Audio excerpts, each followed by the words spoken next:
Estou aqui com o seu também. Depois vamos divulgar no final. Fica ao contrário. Quanto bem me queres, né? Uma pergunta aí para os pais.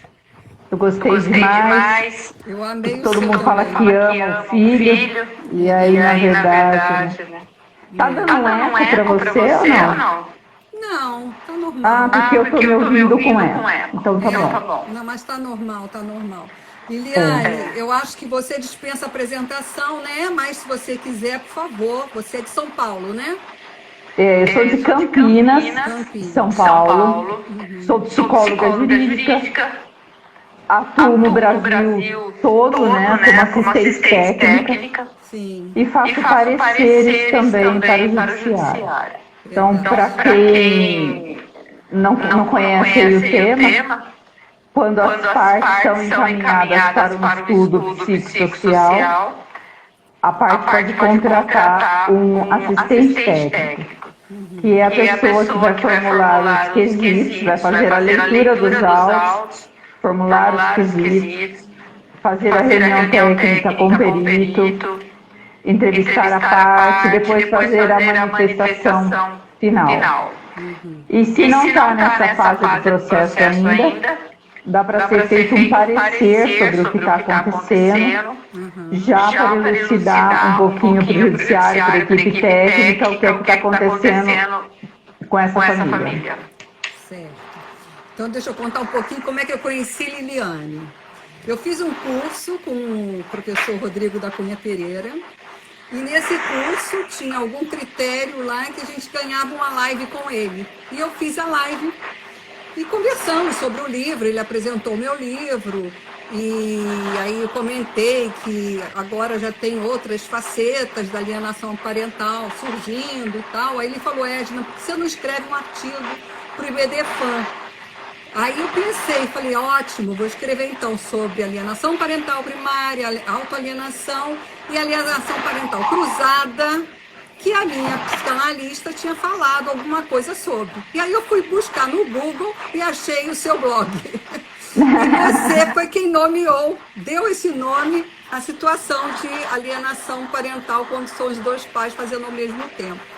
E aí eu fiz o artigo, deve ser publicado agora, em final de junho, julho. E foi assim que eu conheci, tive o imenso prazer de conhecer Liliane. Entrei em contato, não foi, Liliane? Foi. E aí trocamos os nossos livros. Eu li dela rapidamente, porque tive a oportunidade, e como ela trabalha 300 vezes mais que eu, tá acabando ainda o meu, não é? Eu estou no final, faltam umas 30 páginas. Eu vou citar duas coisas aqui do livro muito bacana que eu gostei muito. Duas frases. Mas eu queria falar mesmo hoje, né? Que eu acho que pouca gente conhece essa nomeação que você deu de alienação parental cruzada. Queria que você me colocasse alguns casos, um ou dois, da sua prática, né? Onde você olhou e percebeu que existia ali a alienação parental cruzada. Cada vez mais, Edna. Primeiro, agradeço muito o convite, agradeço todo mundo que está presente aí na sala. Verdade. Cada vez mais eu tenho percebido que, infelizmente, isso tem acontecido quase em todos os casos de alienação parental. Quando o pai, ou a mãe, ou a avó, que é alienado, quer explicar para a criança o porquê está ausente, o porquê está acontecendo, muitas vezes ele acaba cometendo alienação parental cruzada. Que é isso, deixar a criança no meio dessa disputa, né? O que na verdade deveria ser apenas uma regulamentação de guarda e de convivência, acaba sendo uma verdadeira disputa, uma competição que às vezes tem apenas um detalhe para se acertar uma regulamentação. E ninguém quer, entre aspas, perder, mas quem está perdendo é a criança. Então, é bem bacana o nome do teu livro, né? O Quanto Bem Me Queres. que por causa de meia hora, tem coisas que dá problema, sabe o quê? Mês que tem 31 dias.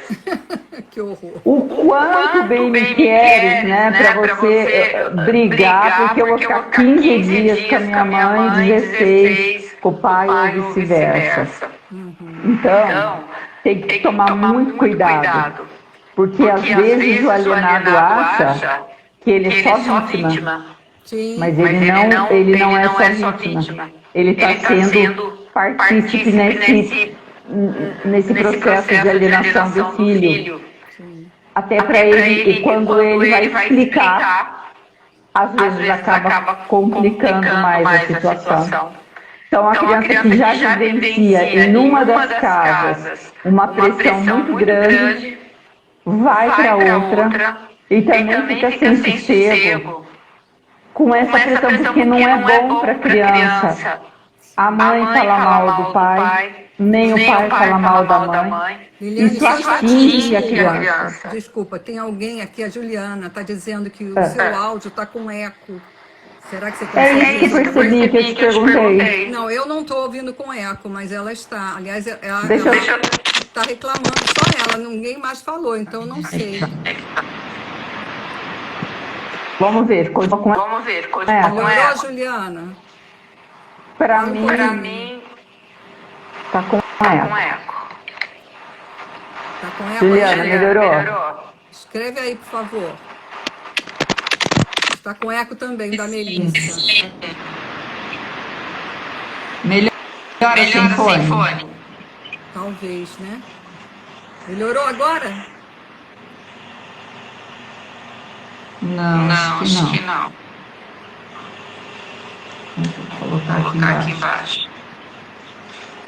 Eu tô ouvindo eco, eu tô ouvindo a minha própria voz, assim, voltando com delay. Com eco ainda, a Juliana tá falando. Gente, mas se Alguém não tiver sabe como jeito, tira o a gente eco? vai ficar com eco, infelizmente, né? Vocês não sabem como é difícil marcar com a Liliane um horáriozinho, né, Liliane? Alguém sabe como tirar o eco? Nem você, Liliane? Ó, a Juliana está dizendo que estou dá com para fone. entender, dá para entender. Então vamos continuar, Liliane. Porque tem coisas que a gente às vezes não consegue resolver. Vamos ver se continua com eco sem fone, né? Continua. Pode dizer se continua com eco. Então, vocês me escutam duas vezes, assim entra melhor na cabeça de vocês. E a voz normal e mais o eco ainda. Desculpem, gente, mas é tecnologia, a gente não pode dar conta de tudo, né? Vamos lá, Liliane, mas conte. Então, eu quero ler, já que tem várias pessoas aí na sala, um trechinho do seu livro que eu acho que exemplifica bem como a criança se sente. Está na página 44. Os filhos de um casal divorciado, eles são a memória viva do momento em que aquele amor fazia sentido e no que aquele par apostou na construção de um futuro. Sim. Inclusive os filhos, né? São a construção desse futuro, desse casal que se amava em algum momento.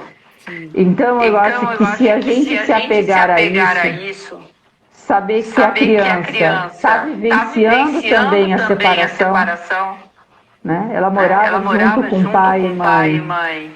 E esse rompimento do divórcio está afetando diretamente a criança. Eu acho que as pessoas podem ter um pouquinho mais de cuidado e não cometer alienação parental cruzada. Quer dizer, nenhuma delas, né? Nenhum tipo, nenhuma faceta de preferência, né, Liliane? Aqui está escrito que a doutora Ed usar fone não dê eco. Não, mas eu não vou conseguir usar fone porque eu nem sei onde ele está e vai atrapalhar a nossa live aqui. Eu não costumo usar fone, né? Então eu nem sei onde ele está. Está em algum lugar por aí. Mas, Liliane, você não acha que na realidade a gente tem que pensar em não praticar ato de alienação, seja de que categoria for, né? Porque a criança está sempre, ela a última, né, a ser vista, né? Ela é a maior prejudicada. Todos adoecem, a gente sabe, mas na verdade a criança é a mais prejudicada, né? Com certeza, e às vezes o pai ou a mãe, né, a pessoa alienada, no momento que ele vai explicar o porquê, ele acaba cometendo uma violência psicológica para a criança. Sim. Pior ainda do que aquele ato que o outro causou. Então, às vezes, a mãe só está impedindo de ir porque o cara está casado ou a nova esposa está grávida. Então, assim, a mãe cometeu um impedimento. Chega na casa desse pai. Ele fala tanto, que é mais prejudicial do que aquela pessoa que cometeu o afastamento. Sim. E a criança acaba sentindo aquilo, né, tão atingida, ela é tão atingida, que ela não quer mais voltar depois. Né? Tem um caso que eu uso sempre como exemplo. Esse pai foi meu cliente depois do que já tinha acontecido, mas agora parei de ouvir minha voz. Vocês estão ouvindo agora? Ou acabou o eco? Será que acabou o eco? Não tem como desligar um microfone? Aí, Edna, para você. Se você tem como apertar o microfone enquanto eu falo. Qual o microfone, gente? Qual é o meu microfone? O seu na tela não tem um mudo? Ficou mudo. Vocês estão me ouvindo? Alguém sinaliza se está me ouvindo.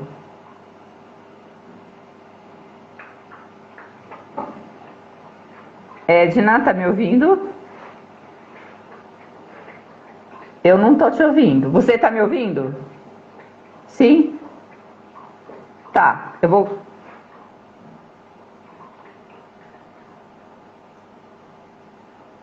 Eu desliguei o microfone para você tentar ver se o eco sai, né? Vamos ver, eu vou desligar de novo. Mas você estava me ouvindo? Todo mundo estava me ouvindo? Eu estava te ouvindo. Então tá, então ok, então vou continuar. Eu gosto de exemplificar com esse caso, porque eu acho ele extremamente grave. Um pai que o filho ficou afastado bastante tempo, porque ele tinha se casado novamente.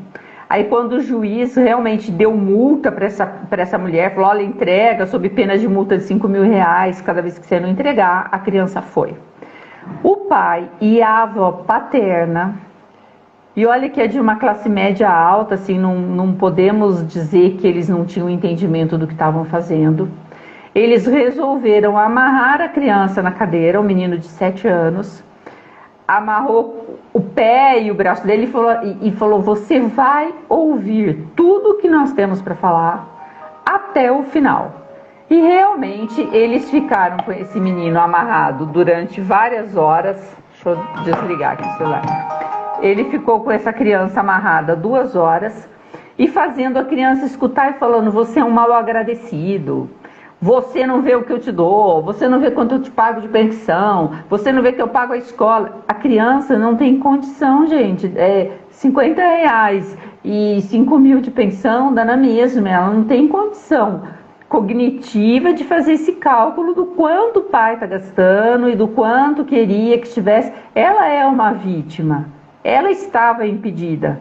Então, no lugar de dar o acolhimento para a criança quando ela chegou na casa, eles tiveram essa postura totalmente inadequada de amarrar o menino. Acabou ficando com marcas esse menino e agora realmente perdeu a convivência. O juiz falou que o pai estava inapto, que não podia, que cometeu uma violência física e psicológica muito grande, nem os avós estão podendo ver. Então, nós somos os adultos. As crianças não podem ser culpabilizadas, né, desse desentendimento dos adultos. Então, é uma violência muito grande, psicológica, como está já felizmente aí reconhecido na lei, que se cometa alienação parental. Mas cuidado para não fazer cruzada e ainda dobrada, porque não é só impedir que você está fazendo alienação parental. Influenciar negativamente, principalmente, mesmo que não seja o genitor guardião, mesmo que seja o que fica menos tempo. Tem avós que são tão terríveis que uma vez no mês que fica com a criança volta já falando, será que é mesmo? A criança já volta cheia de dúvidas porque acredita, porque a pessoa é manipuladora e persuasiva. Então não é o tempo que determina quem aliena. Agora também acontece com um casal morando junto, não é, Eliane? A parental cruzada. Claro que acontece, né? Eu sempre falo que os atos alienantes, eles acontecem na constância do casamento. Se a pessoa pensar bem, já no namoro, às vezes faz isso em relação à mãe, em relação à sogra, em relação aos irmãos, já não deixa o cara, já começa com essa coisa de posse, né? E de influenciar negativamente na constância do namoro. Então, eu não quero ir na casa da tua mãe, que tua mãe não gosta de mim. Eu vejo que a tua irmã me olha de outro jeito. Então já começa a colocar dúvida na pessoa, a pessoa fica assim, será que é isso mesmo? A própria pessoa fica confusa. E aí vai continuando esse relacionamento, nasce a criança, hoje tomou vacina, é melhor sua mãe não vir. Hoje vai ser a festinha não sei quem, é melhor não sei o que lá. Estava com febre ontem, é melhor não receber ninguém. Então vai tendo sinais de alienação e da mesma forma vai tendo a contrarresposta, que é a alienação cruzada. A outra parte começa a ficar cansada disso e começa a falar, então também não vai na casa da sua mãe. Se a minha mãe não pode vir, também não pode vir na sua. Se você não gostou da roupa que minha mãe deu, também não vai usar a que a sua deu. Vamos então dar embora. E daí quem que fica prejudicado? A criança fica prejudicada. Né? Tem um caso que a menina estava louca para ganhar umas bonequinhas LOL e uma das avós comprou no camelô a coleção toda. Daí chegou lá, porque não era original, jogaram fora, e a criança ficou chorando. Gente, a criança não sabe se a LOL é aquela que custou 120, 200 reais, uma bonequinha pequenininha, dependendo do que vem lá no negocinho, custa 300 reais, sendo que, sei lá, acho que com 150 a avó comprou a coleção. A menina estava encantada com aquilo, sendo ou não original. Então tem que ter o respeito pela criança, esquecer os adultos. Né? Mas como essa questão do capital, essa questão do dinheiro, né, interfere, perpassa todas as situações, né? Você colocou no seu livro uma situação em que um pai vai à escola, vê o filho, e ele já vai com o advogado, né? Porque e vai pensando já em levar o advogado para evitar que digam que a Lei Maria da Penha, qualquer coisa, você colocou isso no seu livro. Eu achei interessante e trouxe para cá para você comentar, porque a questão do dinheiro é muito forte aí nessa situação, né? Que a mãe ficou com dinheiro e colocou o menino numa escola pública. E o pai nem sabia. Exato. Né? O menino, eu me lembrei do caso, o menino não queria que o pai fosse buscá-lo na escola. Não, ficava enrolando. Quando o pai foi, o filho já não estudava lá há mais de um ano e ela pegava o dinheiro para ela, para o uso dela, e a criança, e o menino sabia, já era um adolescente. Então, o que se faz também com pensão, assim, é um verdadeiro absurdo, né? Os aumentos aqui, quando pedem prestação de contas, eu estava outro dia vendo aqui corte de cabelo de R$400. Aonde que levou essa criança a cortar o cabelo, né? Acho que nem lá no Jaça, que o Silvio Santos corta, não deve custar R$400 um corte de cabelo. Então, Uma outra coisa que eu tenho assim, em relação à escola para falar, se tiver aqui alguém diretor ou que trabalha na escola, essa coisa do responsável financeiro, só ele poder saber das coisas, isso é um verdadeiro absurdo, porque tem o poder familiar e muitas vezes o responsável financeiro é a pessoa que foi lá assinar, só que a pensão está vindo do pai. Tem avós, eu pago a escola das minhas netas, mas o meu genro é o responsável financeiro. Só que eu e a outra avó, que são duas meninas, então eu pago uma, eles pagam a outra. Ué, então só porque ele é responsável financeiro, e se eu fosse mãe, eu estaria pagando, não podia saber de nada, mas a escola faz isso.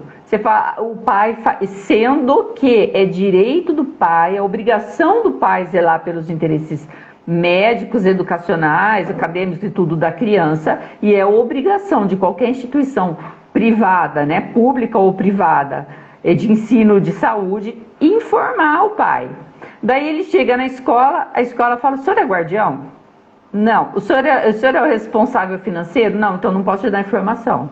Ah, mas eu sou o pai, tenho poder familiar. Não, não pode. Não pode pegar informação. Então as escolas, né... Hoje mesmo estava tendo uma reunião com uma escola e ela falou assim: não, eu não dou a informação, porque é a mãe que tem a guarda. Mas está errado, o pai é o pai, tem poder familiar, né? Então, realmente o dinheiro aí... E tem uma questão também que você colocou no seu livro, que você estava falando exatamente sobre isso com uma pessoa que estava dando informação, dizendo que não podia dar, e você falou: não, mas é lei, você tem que dar, eu vou gravar, não falou alguma coisa assim? Eu achei muito interessante. Eu acessei o meu celular, mostrei a lei para a pessoa, era uma pessoa da secretaria, que também não adiantou, daí pedi para falar com a diretora, daí mostrei a lei para a diretora, falei: olha, chama aí o setor jurídico da escola, mas era uma escola pública, eu sei que ficaram de pensar, pegaram lá, pedi para imprimir, para depois, só no outro dia que deu, porque ficaram com medo que fosse uma mentira, apesar de estar ali na internet. Então, muitas escolas desconhecem. Nós tentamos aqui no estado de São Paulo, através de um deputado estadual, ele fez um projeto de lei para deixar fixado em todas as secretarias de escola este direito, esta obrigação, porque a lei fala, é obrigação de quem não detém a guarda zelar pelos interesses do filho. E é obrigação da instituição de ensino público, privado ou de saúde, sob pena de multa de R$200 a R$500 dia prestar informação. Não passou o projeto. Não A desinformação não deu certo. é muito grande, né? Por isso que eu coloquei também no livro, você deve ter lido, não chegou ainda no final, quando eu proponho fazer uma visita à escola, um projeto de realmente levar informação para as crianças e para os profissionais da escola, para, primeiro, detectar os indícios de alienação parental e também terem conhecimento das leis, né? Uma delas é essa, que a escola é obrigada a fornecer informação, né? Ô Edna, eu não sei se você já tentou, mas eu já tentei gratuitamente, ofereci o meu serviço de graça para várias escolas, para na reunião dos pais eu falar sobre o tema, ou para eu ficar uma tarde lá, ou algumas horas tal dia para esclarecer, ou para falar. Eles não têm o menor interesse. Eu acho que pensa assim: eu tenho meu aluno aqui, vai que eu faço isso, vai ficar indisposto, vão tirar o aluno da escola, então para não perder a mensalidade, de graça. Eu e uma equipe, tinha uma equipe muito bacana, nós conseguimos fazer apenas uma, que foi em São João da Boa Vista, uma cidade que deve ser a umas 3 horas daqui, que foi maravilhoso, um sucesso, mas as outras escolas resistentes, eles não querem a informação. É por isso que tem que ser uma política pública, né? Tem que ser uma política pública. Aqui nós não conseguimos, com esse deputado em São Paulo, não foi aprovado o projeto dele. Então, tem um pai que perdeu a possibilidade de arrumar um emprego, porque precisava da cópia da carteirinha de vacinação. A ex não queria passar para ele. Ele foi no postinho e falou: não, o senhor não tem a guarda, não posso. e a empresa falou que sem a carteira de vacinação em dia, não podia. Aí chegou o prazo lá dele apresentar, ele não tinha, ele perdeu a vaga. Então, isso é um absurdo, né? O filho é fruto de um par, né? Não de uma pessoa sozinha. Exato. Uma coisa interessante também que você fala é que algumas escolas, e eu acho que isso devia ser uma coisa, um senso comum, já estão tirando o Dia dos Pais, Dia das Mães, né? E colocando Dia de quem cuida de mim, né? Pois é. Muito interessante isso, porque aí facilita a vida de todas as crianças, né? Que a mãe não pode ir, ou que o pai não pode ir, ou que a avó não pode ir, né? Porque às vezes a criança vive numa realidade que ela é cuidada por uma babá ou por uma vizinha, e a mãe trabalha às vezes em outra cidade. Por exemplo, em Campinas nós temos muita gente que trabalha em São Paulo, a pessoa chega muito tarde da noite, então pega o fretado de manhã, vai voltar tarde, essa criança fica com alguém, às vezes não tem os avós que moram, e aí chega nessa festa, não vai ninguém, né? Os pais não podem faltar do trabalho para ir, então a escola deveria abrir. Para quem cuida de mim, é o cuidador ali da criança, né? Não tem esse preconceito de... Outra coisa também que tinha que mudar, né? A gente até fala nesses caderninhos, né? Mamãe, verificar se eu fiz minha tarefa. Mamãe, recorte da revista, palavras que iniciam com só tem mamãe. Não tem nem assim, quem está auxiliando a criança, ou familiares, né? Ou cuidadores. E papai, então, nem sonhar, né? É sempre mamãe, mamãe, mamãe. Então, a escola está na hora de mudar a postura também, né? Porque vai colaborando com esse discurso aí do século passado, né? Da mãe cuidadora, do pai provedor. Então, esse lugar vai se perpetuando pelas instituições. É o que a gente vê no judiciário. É verdade. Eu li um processo ontem. O cara apanhou da mulher, todo machucado, porque não reagiu e ela foi batendo. Não pôde fazer o exame no IML, falaram que não poderia. Então, quer dizer, a pessoa apanha e não pode ir. Tudo bem que ele não conseguisse uma medida protetiva de afastamento, né? Que é uma outra coisa que eu falo, uma lei inconstitucional, porque se está na Constituição que todos, homens e mulheres, né, todos somos iguais perante a lei, como é que nós temos uma lei que não protege o homem também da violência que a mulher comete contra ele? Tem casos que a pessoa realmente não reage. Né? Mas tem que ver a dimensão dessa violência também, né, Liliane? Hoje eu tive uma reunião na UFRJ e uma das meninas estava contando um caso que aconteceu em São Gonçalo. Uma jovem mulher matou o marido jovem também. Eles têm 2 filhos pequenos e ela matou e foi se apresentar na delegacia, porque ela sabia que tinha feito uma coisa errada, mas ela não aguentava mais. Aí foi se descobrir que ela já tinha 9 ocorrências contra maus tratos que o marido praticava com ela, e ela se defendeu, ela esperou ele dormir e matou. Olha bem como é que é a situação. Então, ela, em alguma medida, teria que ter tido a proteção do Estado, quando ela foi 9 vezes, né, avisar que estava sendo maltratada. Ninguém tomou nenhum partido, ninguém levou em consideração. Então, ela mesma fez a justiça com as próprias mãos. É uma situação delicada, né? Para esse mesmo deputado aí que estava nos ajudando, né, ajudando uma série de pais alienados e profissionais, né, ele tomou isso da causa, nós fizemos a proposta também de que isso fosse obrigatório, que na delegacia, quando a pessoa fala assim, você tem um prazo de 6 meses para representar. Para um leigo, para uma pessoa que nunca foi na delegacia, para uma pessoa mais simples, uma pessoa que não está acostumada com direito, ela não sabe nem do que o escrivão está falando. Você tem 6 meses de prazo para representar. O que é isso? Então tinha que falar numa linguagem mais simples. Olha, o boletim de ocorrência não quer dizer nada, é só um registro que a senhora está fazendo aqui. Se a senhora quer levar isso adiante, Se a senhora quer uma medida protetiva, a pessoa tinha que explicar, tinha que didaticamente falar o que essa pessoa tem que fazer depois. Porque não adianta ela fazer boletim de ocorrência, não vai acontecer nada, só vai ficar registrado ali.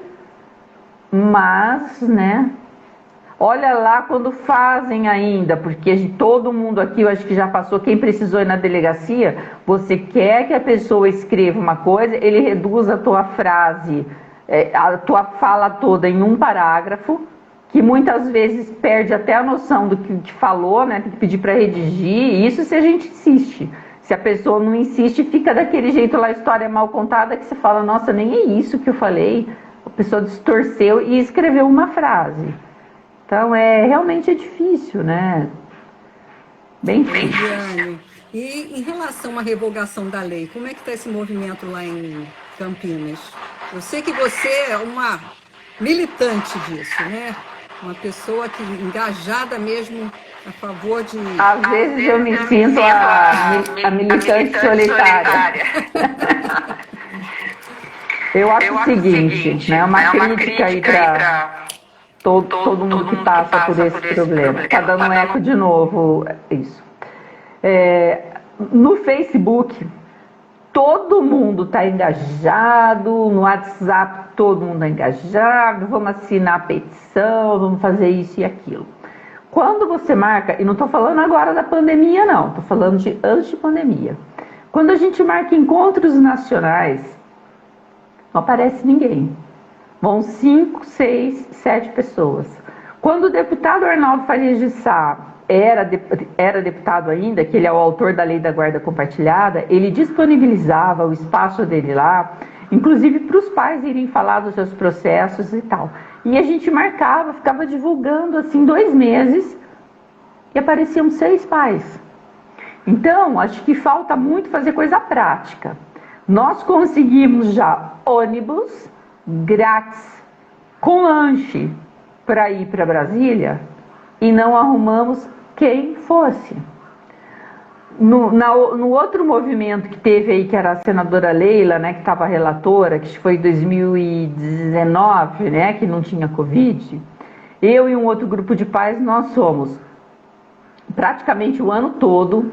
Eu faltei algumas, mas tem um pai aqui, o Leandro Nagliatti, que era de uma associação da Bracecap, em Campinas. Ele foi todos os meses a Brasília e entregou o meu livro com mais de uma carta explicativa lá da associação para todos os deputados federais e para todos os senadores. E isso demandou um ano, porque você vai para Brasília de terça, a pessoa não voltou ainda da casa dela. Você vai na quinta, o deputado já foi para o estado dele. Na sexta é vazio, ou seja, tem que ir para Brasília de quarta-feira. Então, quem quiser falar com alguém em Brasília, a chance de se encontrar é de quarta.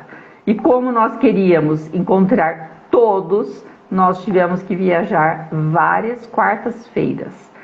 Só que, mesmo estando muito barato, às vezes a gente já se programava para 1 ou 2 meses. Por exemplo, Campinas, Brasília. Cheguei a comprar por R$198. Isso podendo parcelar em 6 vezes. Não tem uma pessoa que fale, eu vou. Hoje eu vou faltar do trabalho e vou. E às vezes é profissional liberal, quer dizer, não teria nenhum chefe para pedir. E fala, eu vou. As pessoas falam assim, são muito individualistas. No meu caso, não resolve mais. Meu filho não vai vir, meu filho já tem 16, 17 anos. Só que nós temos que pensar nas gerações, na próxima geração.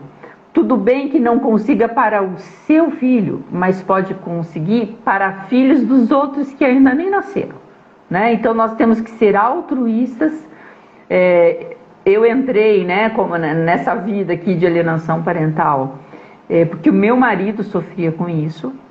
Então realmente o problema do meu marido eu não consegui resolver.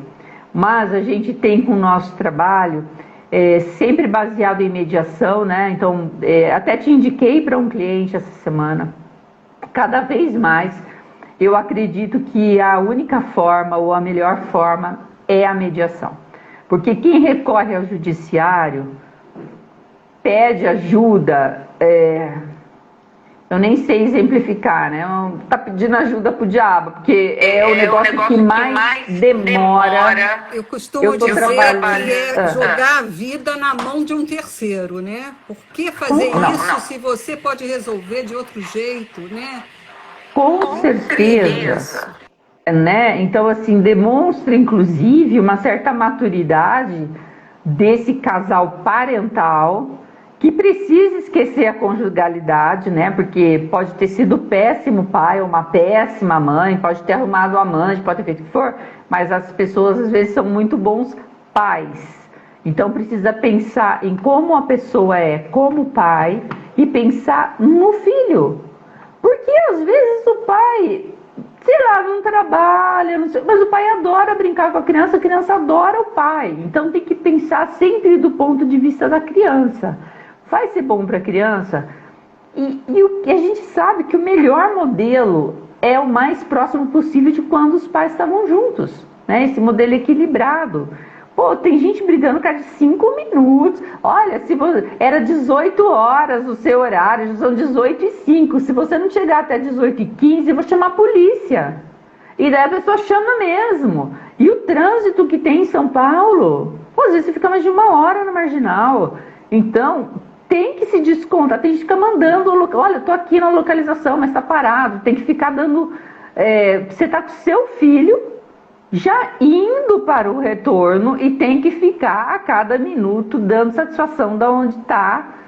Tem mães que usam chamada de vídeo para mostrar que realmente tá o trânsito parado. Você imagina a angústia da criança que fica escutando isso, o pai se justificando o tempo inteiro.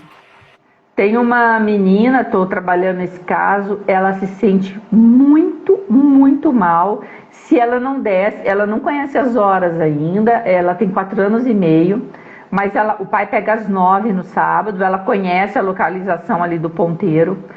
A mãe falou que quando tá chegando, ela começa a ter um desespero, porque o pai não quer esperar. Então a menina fica tão angustiada que ela quer chegar antes do pai interfonar. E aí ela começa a chorar.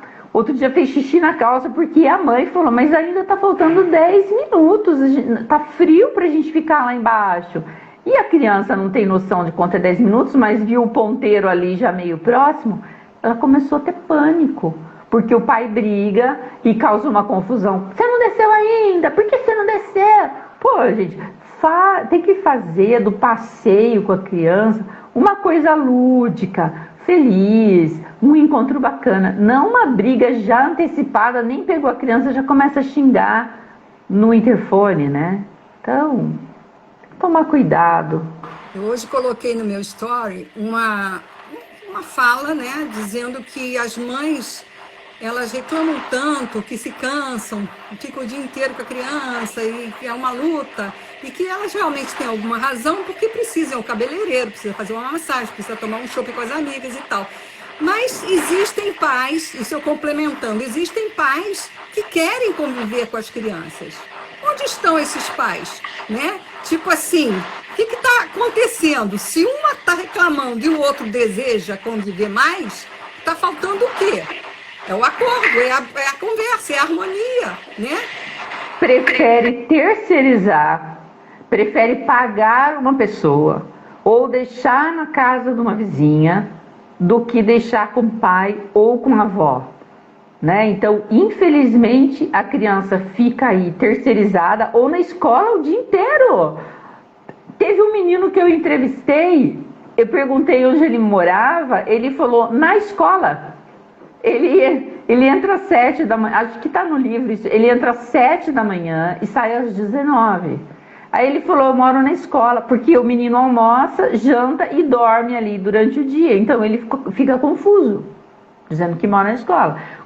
Sendo que este pai, ele trabalha em home office, ele é advogado, ele desejoso, está lutando para conseguir ficar com o menino à tarde. Mesmo assim, o juiz não deixa. Então, uma alienação parental, né, corroborado o judiciário dando um aval. O judiciário é o avalista. Porque o judiciário vai falar, ok, o menino é pequeno, não está nem em idade ainda de ir para a escola, né, tem menos de 4, pode ficar meio período com o pai. né? Você vê, então, que as instituições estão colaborando, né? É o judiciário colaborando, primeiro com a questão do tempo. O tempo que demora para se resolver, para chegar a alguma coisa, alguma conclusão, solucionar o sofrimento da criança, é bárbaro.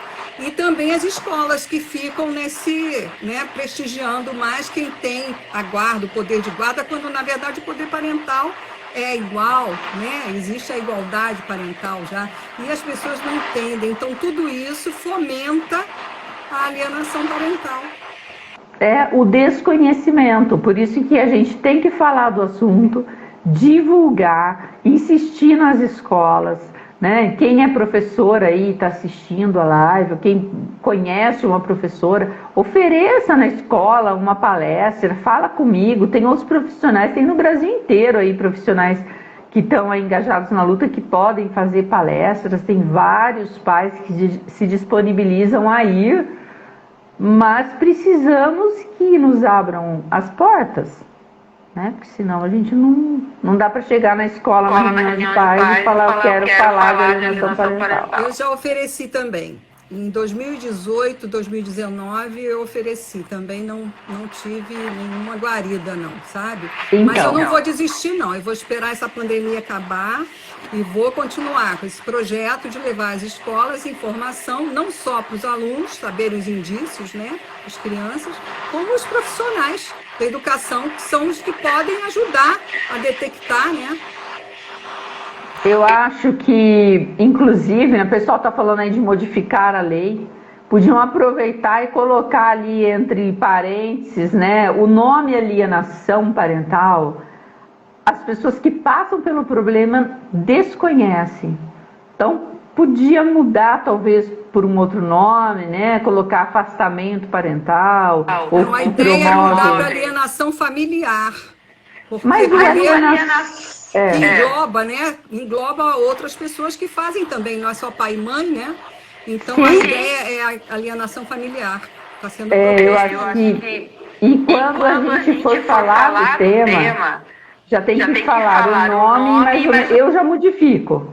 Eu falo, a pessoa que causa, tenta dificultar, eu já começo a explicação antes mesmo a pessoa começa a dificultar, colocar obstáculo, impedir de pegar e etc, né?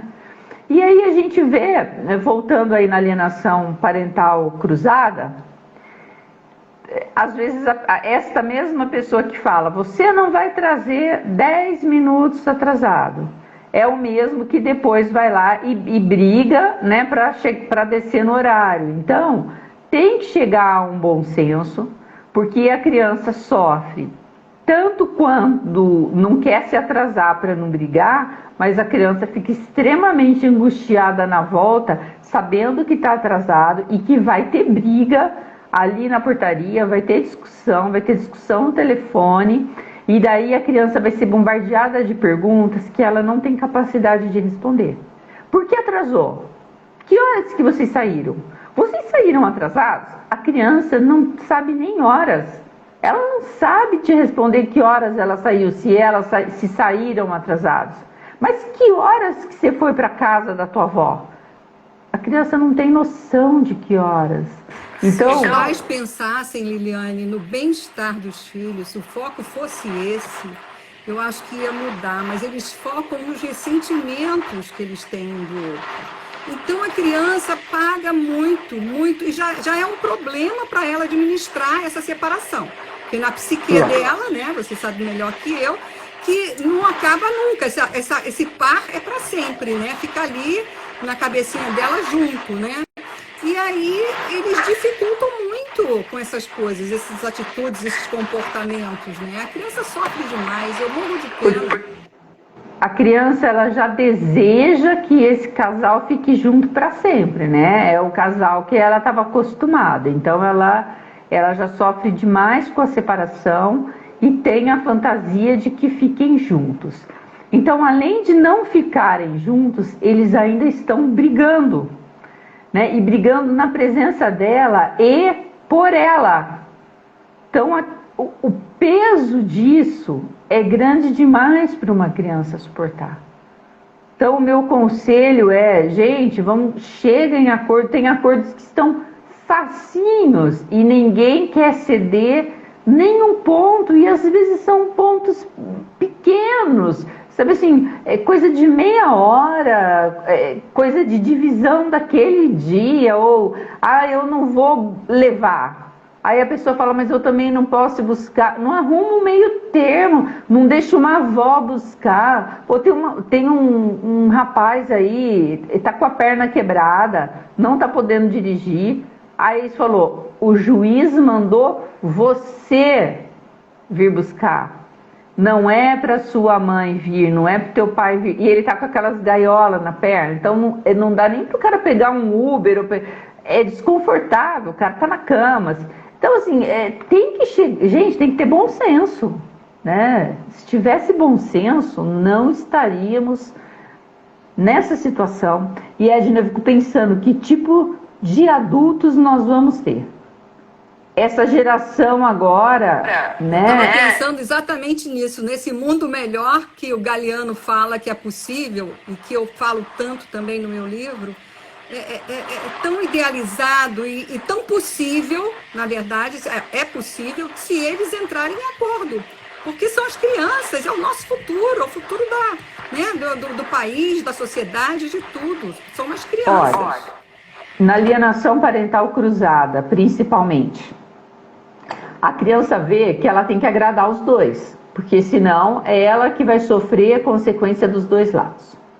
Então vai ficar uma criança...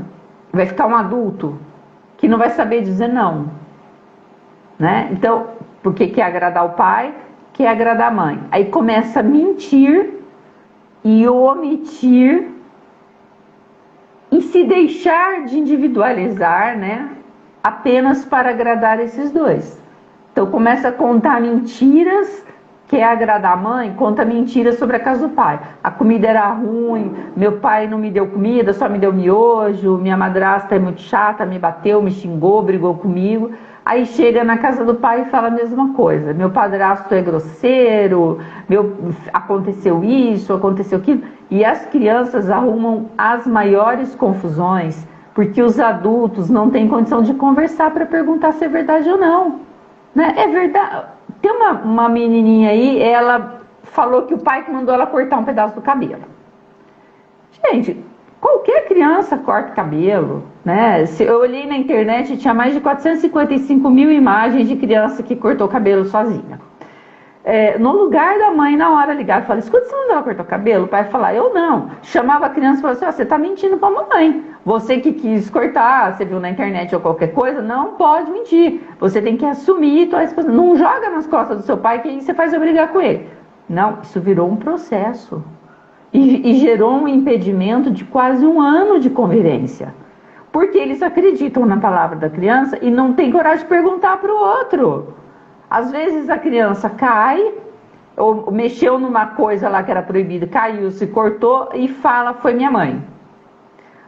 Já vai no conselho tutelar, já faz uma denúncia contra a mãe por maus tratos. Quando vai ver, tinha até testemunha, tinha não sei o que subiu em cima de alguma coisa e caiu, mas a criança não fala. Então, assim, tem que ter cuidado com a palavra da criança. Porque a criança mente, com certeza, né? Ainda mais quando está nessa situação de pressão dos dois lados. O Carlos está pedindo que a gente fale sobre os advogados que ajudam a alienar junto com o genitor. Nossa, Carlos, assiste o filme. Quem não assistiu A História de um Casamento, você assistiu, Edna?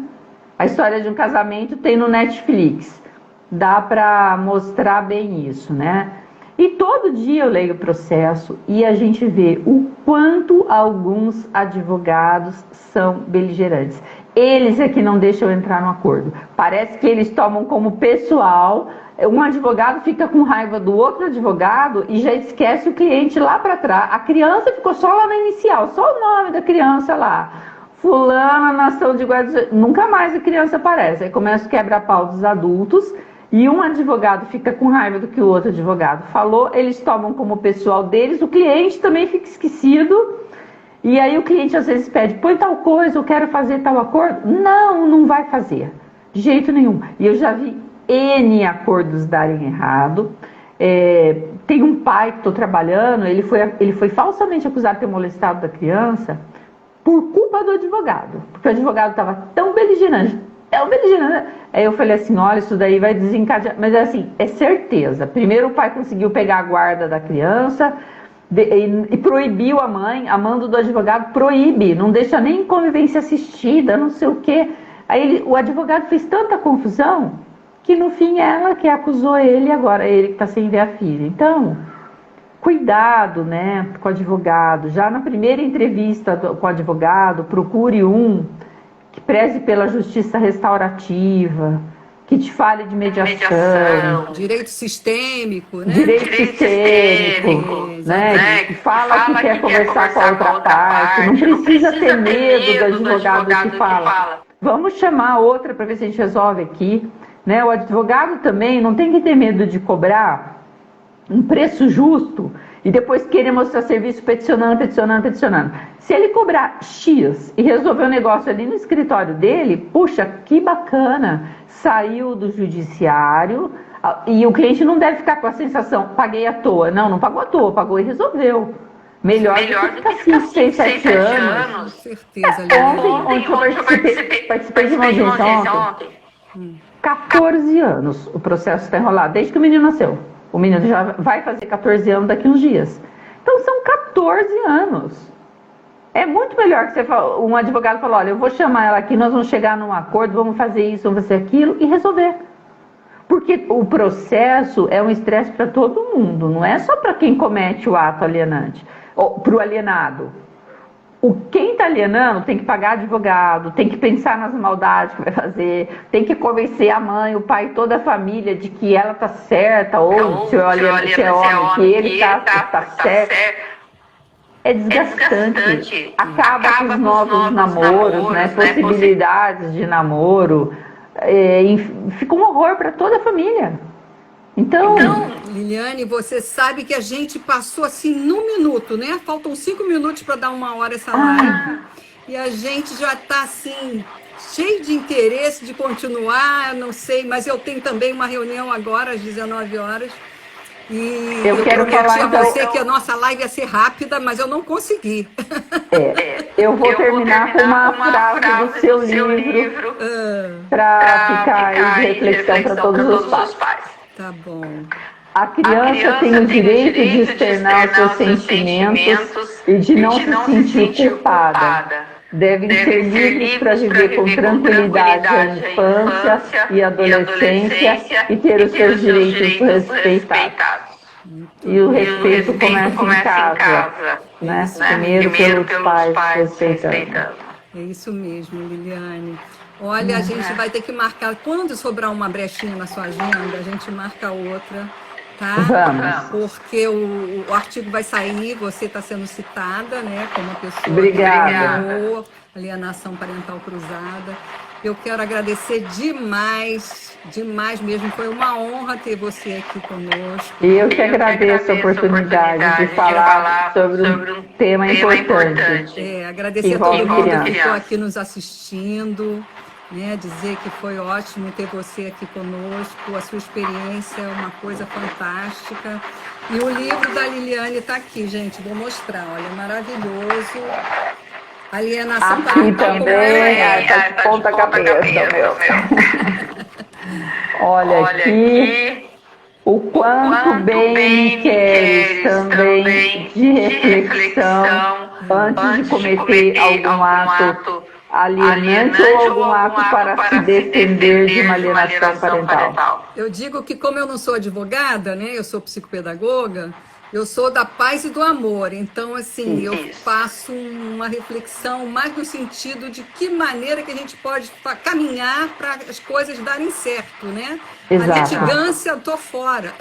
Não dá certo. Querida, muito obrigada, foi um prazer imenso, uma honra imensa. Gente, obrigada, boa noite. Um abraço aí para todos. Tudo de bom, Liliane, beijo grande. Obrigada, para você também. Tchau. Beijo.